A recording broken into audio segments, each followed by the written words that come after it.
ఈ సమాధి యువతలో ఉండే జీవితము కొరకు ఇంత త్యాగజీవుల గురించి ఇంత మధురంగా చెప్పుకుంటున్నారు, గొప్పగా చెప్పుకుంటున్నారు, వారి త్యాగాన్ని పొగుడుతున్నారు. ఈ రోజు నాడు తండ్రి అయిన దేవుడు తన ప్రియకుమారుని నల్లగా కొట్టుకుంటానికి ఇష్టమైంది. ఎందుకంటే ప్రపంచ మానవాళ్ళందరి దోషముల కొరకు, ప్రపంచంలో ఉన్న ప్రతి మనిషి యొక్క పాప దోషము కొరకు ఆయనకు శిక్ష వేయటం అనేది తండ్రి అయిన దేవునికి ఇష్టమైంది.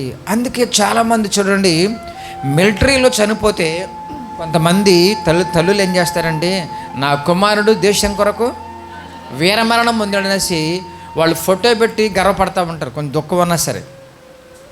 అర్థమవుతుంది మీకు? మరి తండ్రి ఈ లోకంలో ఉండి సమాధి యువతలో ఉండే మేలు కొరకే ఎంత గొప్పగా చెప్పుకుంటామంటే, తల్లిదండ్రులు ప్రపంచ మానవాళ్ళందరినీ కూడా పాపము నుంచి, శాపము నుంచి, నరకము నుంచి తప్పించడం కోసము తన ప్రియకుమారునికి మరణశిక్ష వేసి నలగొట్టుకున్న పరిస్థితి అంటే కనుక ఎంత గొప్ప ప్రేమో మన మీద.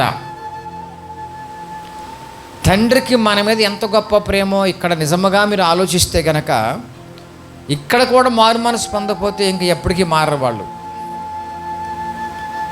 అందుకే తండ్రి అయిన దేవుడు తన ప్రియకుమార్ని ప్రేమించి శిక్షించుకున్నాడు. ఎంత ప్రేమించాడంటే కనుక, ఎస్, వీళ్ళందరి కొరకు నువ్వు ప్రాణం పెట్టాలి.